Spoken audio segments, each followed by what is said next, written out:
ये है भारत की एक ऐसी नदी जहां एक छोटी सी गलती सीधा मौत बन सकती है। ये लाइन सुनकर ही ना एक अजीब सी सिहरन होने लगती है। बिल्कुल, ये लाइन अपने आप में ही काफी डरावनी है। हाँ, तो आज की हमारी इस नई गहरी चर्चा में हम इसी खौफ और प्रकृति के इस रहस्यमयी रूप का विश्लेषण करने वाले हैं। आज जो स्रोत सामग्री हमारे पास है ना, वो कोई बहुत लंबी चौड़ी किताब नहीं है, बल्कि एक छोटी सी लेकिन सच में रोंगटे खड़े कर देने वाली रिपोर्ट है, जिसका शीर्षक ही सब कुछ साफ कर देता है। काली, भारत की सबसे खतरनाक नदी की धोखेबाज सुंदरता। एकदम सही। तो आज के इस सफर का मुख्य लक्ष्य यही समझना है कि कैसे प्रकृति की उस शांत और अस्थिर दिखने वाली सुंदरता के ठीक पीछे एक ऐसा खौफनाक सच छिपा हो सकता है जिसकी शायद कल्पना करना भी मुश्किल है। मतलब जब किसी रिपोर्ट की पहली ही लाइन मौत और एक छोटी सी गलती की बात करती है, तो ये तो साफ हो जाता है कि यहाँ बात किसी आम पिकनिक स्पॉट की नहीं हो रही है। सही कहा आपने। और इस रिपोर्ट का विश्लेषण करना इसलिए भी बहुत दिलचस्प हो जाता है क्योंकि ये विषय केवल एक नदी के पानी या उसके बहाव तक सीमित नहीं है। हाँ, ये सिर्फ भूगोल की बात नहीं है। बिल्कुल, ये असल में एक बहुत गहरे टकराव के बारे में है। एक तरफ प्रकृति की वो असीम ताकत है जिसे कंट्रोल नहीं किया जा सकता, और दूसरी तरफ इंसान की वो भारी चूक है जहां अक्सर इस ताकत को बहुत हल्के में ले लिया जाता है। इंसान का नजरिया और प्रकृति की असली ताकत, ये दोनों एक दूसरे से कितने अलग हो सकते हैं, आज की चर्चा में इसी का पर्दाफाश होगा। तो मेरे ख्याल से हमें इसके भूगोल से ही शुरुआत करनी चाहिए। हाँ बिल्कुल। रिपोर्ट बताती है कि ये रहस्यमयी काली नदी उत्तराखंड की बेहद खूबसूरत और हरी भरी पहाड़ियों के बीच से होकर गुजरती है। लेकिन यहाँ सबसे दिलचस्प बात इसका सिर्फ बहना नहीं है, ये नदी भारत और नेपाल के बीच की भौगोलिक सीमा तय करती है। एक प्राकृतिक बॉर्डर। अब जरा सोचने वाली बात है कि जब भी दिमाग में सीमा या बॉर्डर का ख्याल आता है तो क्या तस्वीर बनती है? कैंटिले तार या फिर ऊंची दीवारें? कंक्रीट का कोई ढांचा या कोई एकदम स्थिर और निर्जीव चीज? हाँ, लेकिन यहाँ मामला एकदम अलग है। दो देशों को बांटने वाली ये सीमा कोई निर्जीव लकीर नहीं है। ये एक जीती जागती और लगातार रूप बदलने वाली प्राकृतिक शक्ति है, जो कि बेहद खतरनाक भी है। ये विचार ही अपने आप में कितना अद्भुत है ना, कि एक सरहद खुद सांस ले रही है, अपना रास्ता खुद तय कर रही है, और अगर कोई इसके साथ खिलवाड़ करे तो वो जानलेवा भी हो सकती है। अगर इस जीती जागती सीमा वाली बात को थोड़े और बड़े परिप्रेक्ष्य में देखा जाए तो पहाड़ों की नदियों का विज्ञान समझ में आने लगता है। मैदानी इलाकों की नदियां और पहाड़ों के बीच बहने वाली नदियां, इन दोनों के बर्ताव में जमीन आसमान का अंतर होता है। वो कैसे? मतलब पानी तो पानी है ना। पानी वही है, लेकिन उसकी ऊर्जा पूरी तरह बदल जाती है। जब कोई नदी पहाड़ों की बहुत ज्यादा ऊंचाई से अपना सफर शुरू करती है तो उसका उद्गम और उसकी वो तीव्र ढलान उसे एक बहुत ही विशेष प्रकार की गति देती है, जिसे हम मोमेंटम कहते हैं। जी, मोमेंटम, भौतिक विज्ञान की भाषा में। और यहाँ गुरुत्वाकर्षण या ग्रेविटी एक बहुत बड़े उत्प्रेरक का काम करती है। वो पानी को लगातार पूरी ताकत से नीचे की ओर खींचती है। मतलब एक तरह से प्रकृति खुद उस पानी को पूरी ताकत से नीचे धकेल रही होती है। एकदम सही। और बात सिर्फ ढलान की नहीं है। पहाड़ों के बीच जो घाटियां होती हैं वो काफी संकरी होती हैं। अब जरा सोचिए, पानी की एक बहुत बड़ी मात्रा जब एक बेहद संकरे और घुमावदार रास्ते से गुजरने की कोशिश करती है तो क्या होगा? पानी का दबाव बहुत ज्यादा बढ़ जाएगा। बिल्कुल, वो अपना रूप बदल लेता है। यही वो प्राकृतिक विज्ञान है जो आगे चलकर इस काली नदी के इतना खतरनाक होने का सबसे बड़ा कारण बनता है। ये सिर्फ एक भौगोलिक सीमा नहीं है, बल्कि दो विशाल भूभागों के बीच बहने वाली एक अनियंत्रित ऊर्जा है जो कभी भी बेकाबू हो सकती है। ऊर्जा की इस बात ने मुझे रिपोर्ट की उस हिस्से की याद दिला दी जो सच में दिमाग को चकरा देने वाला है, और सच कहूं तो सबसे ज्यादा खौफनाक भी है। वो सतह की शांति वाला हिस्सा। हाँ, स्रोत सामग्री में एक जगह बहुत ही स्पष्ट रूप से बताया गया है कि काली नदी का पानी सतह से देखने पर बहुत शांत लग सकता है, एकदम शीशे की तरह स्थिर। और यही सबसे बड़ा धोखा होता है। बिल्कुल, इंसान की आंखें उस शांति को देखकर पूरी तरह धोखा खा सकती हैं। देखने वाले को लगेगा कि अरे, पानी तो एकदम रुका हुआ है, आराम से पैर डालकर बैठा जा सकता है। लेकिन अंदर की कहानी कुछ और ही होती है। रिपोर्ट कहती है कि इसकी गहराई और पानी की धार के भीतर इतनी भयंकर ताकत है कि वो किसी को भी पलक झपकते अपने अंदर खींच लेने की क्षमता रखती है।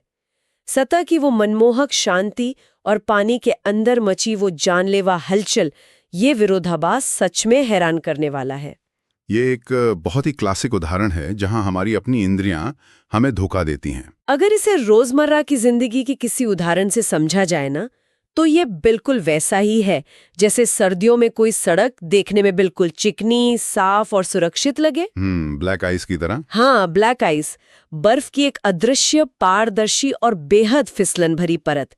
गाड़ी चलाने वाले को लगता है सड़क एकदम सूखी है, और जैसी वो ब्रेक लगाता है गाड़ी पूरी तरह नियंत्रण से बाहर हो जाती है। बहुत ही सटीक तुलना है ये। अक्सर जो चीजें सबसे सुरक्षित, सबसे शांत और सबसे आकर्षक दिखती हैं, वे ही सबसे बड़े धोखे का कारण बन जाती हैं।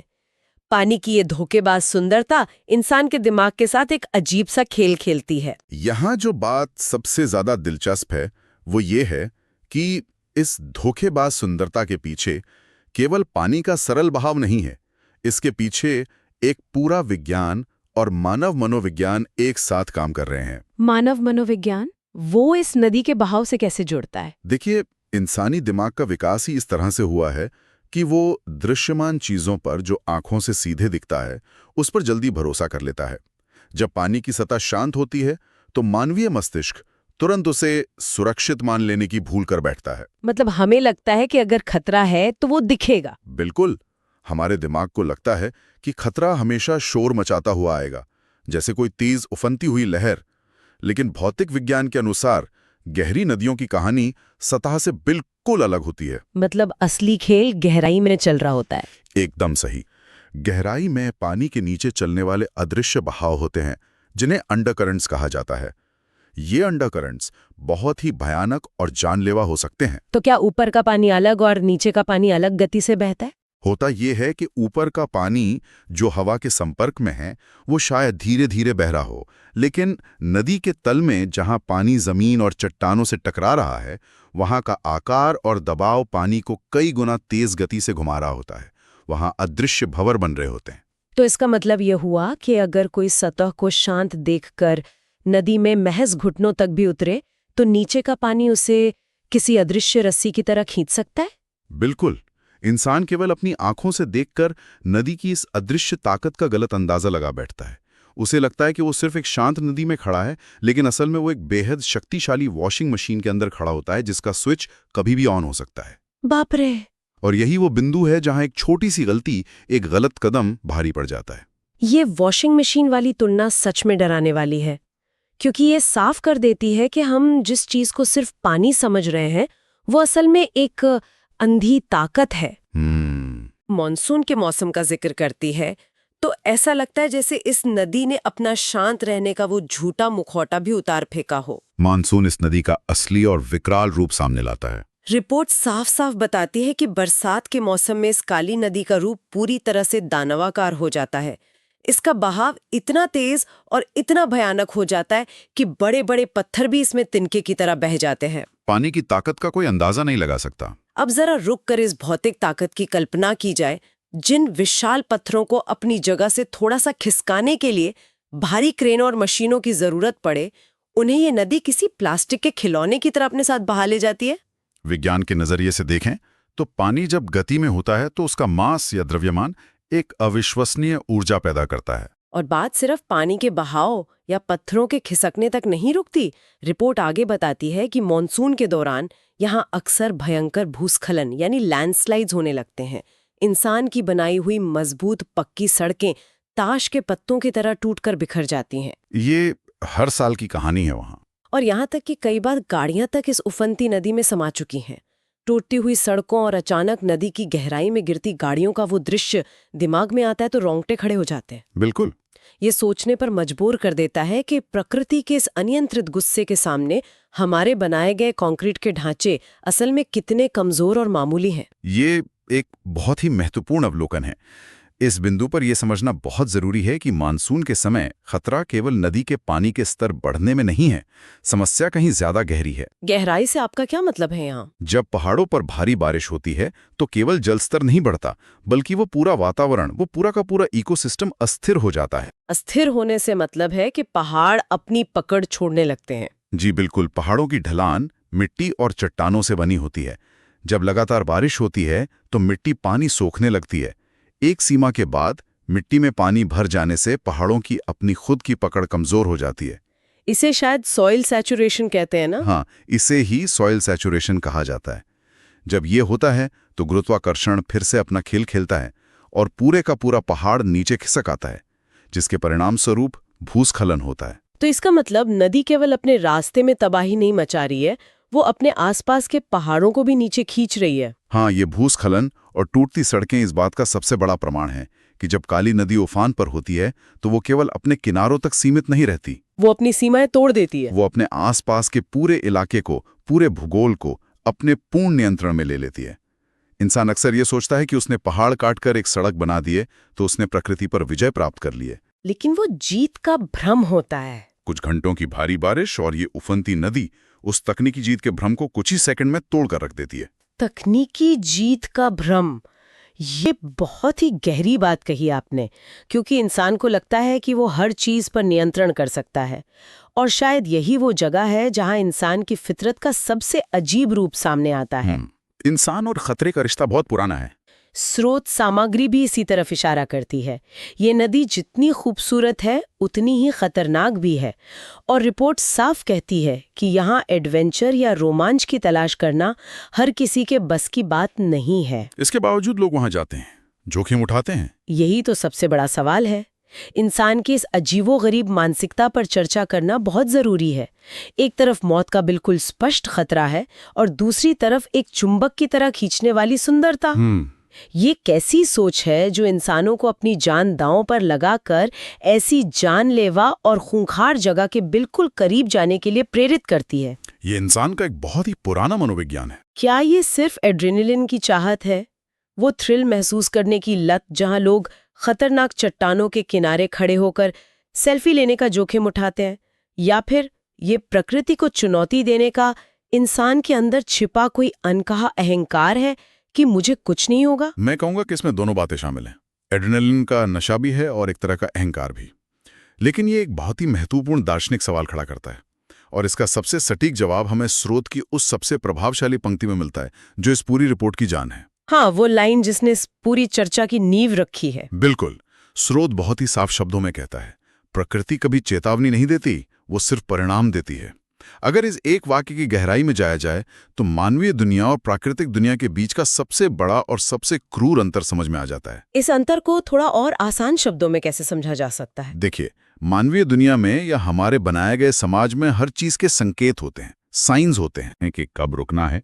खतरे के पीले या लाल बोर्ड होते हैं। अगर कोई गलती हो जाए तो अलार्म बजते हैं। यहां तक कि मानवीय नियमों में अक्सर गलती होने पर संभलने का दूसरा मौका मिलने की गुंजाइश भी होती है। हमारी पूरी दुनिया चेतावनी के सिद्धांत पर काम करती है। लेकिन प्रकृति के पास ऐसा कोई सिस्टम नहीं है, कोई अलार्म नहीं है। एकदम सही। प्रकृति के नियम बिल्कुल अलग और बेहद बेरहम होते हैं।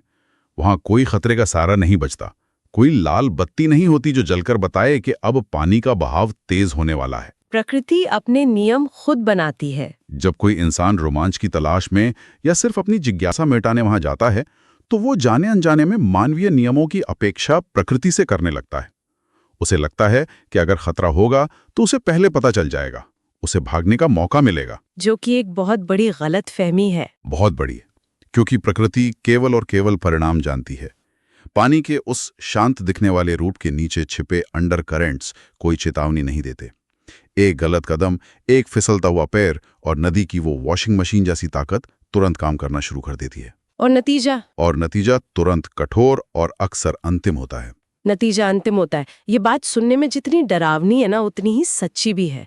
तो इन सारी बातों और इन सारे वैज्ञानिक और मनोवैज्ञानिक पहलुओं को देखने के बाद आखिर इस पूरी जानकारी का निष्कर्ष क्या निकलता है? निष्कर्ष बहुत सीधा है। अगर आज की इस चर्चा के सभी धागों को एक साथ समेटा जाए तो हमने देखा कि कैसे उत्तराखंड की उन हरी भरी पहाड़ियों में भारत और नेपाल की सीमा पर स्थित ये काली नदी महज पानी की एक धारा नहीं है, ये एक जीती जागती सांस लेती हुई सीमा है। हमने उसके शांत रूप के पीछे के धोखे को भी समझा। हमने पानी की उस शांत दिखने वाली लेकिन जानलेवा गहराई को समझा, उस ब्लैक आइज जैसे धोखे को देखा जो किसी भी देखने वाले को अपनी उस सुंदरता के जाल में फंसा सकता है। और हमने ये भी देखा कि जब मौसम बदलता है तो हालात कैसे बेकाबू हो जाते हैं। हाँ, मानसून में हमने इसके उस विकराल और राक्षसी रूप की कल्पना की, जो भारी भरकम मशीनों से भी न हिलने वाले बड़े पत्थरों को तिनके की तरह बहा ले जाने की ताकत रखता है। और कैसे पूरा पहाड़ नीचे आ सकता है। हमने समझा कि कैसे भूस्खलन जैसे भयंकर खतरे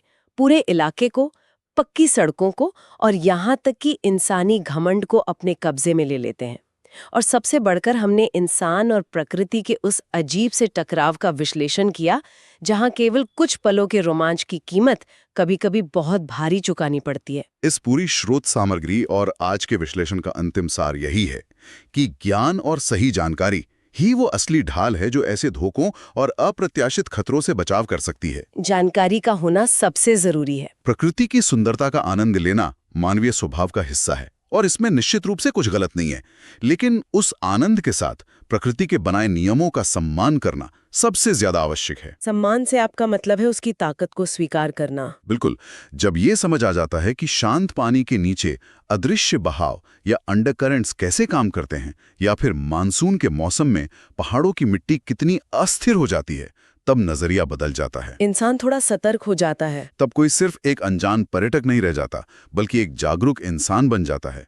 ये जानकारी ही वो विवेक पैदा करती है जिससे सुंदरता और जानलेवा खतरे के बीच खींची हुई उस बेहद बारीक लकीर को पहचाना जा सके। और इसी बारीक लकीर के साथ आइए इस चर्चा को एक ऐसे विचार पर समाप्त करें जो सीधे तौर पर आज की स्रोत सामग्री से ही उपजा है, लेकिन जो सोचने का एक बिल्कुल नया और सच कहा जाए तो थोड़ा चुभने वाला नजरिया देता है। स्रोत में जो बात कही गई थी उसे फिर से याद करते हैं। प्रकृति कभी चेतावनी नहीं देती, सिर्फ परिणाम देती है। ये एक अकाट्य सत्य है। तो अब ये सोचने वाली बात है कि अगर ये सच है, अगर हमें ये अच्छी तरह पता है कि प्रकृति कभी चेतावनी नहीं देती, तो क्या पहाड़ों के सीने को चीरकर उन बेहद अस्थिर ढलानों पर और ऐसी खूंखार अप्रत्याशित नदियों के बिल्कुल किनारे सड़कें और होटल बनाना ही हमारी सबसे बड़ी भूल नहीं है? ये वाकई एक बहुत ही विचारणीय प्रश्न है। क्या कुछ पलों के रोमांच के नाम पर या खुद को श्रेष्ठ साबित करने के लिए उस धोखेबाज सुंदरता के बिल्कुल मुहाने पर जाकर खड़े होना हमारी नासमझी नहीं है?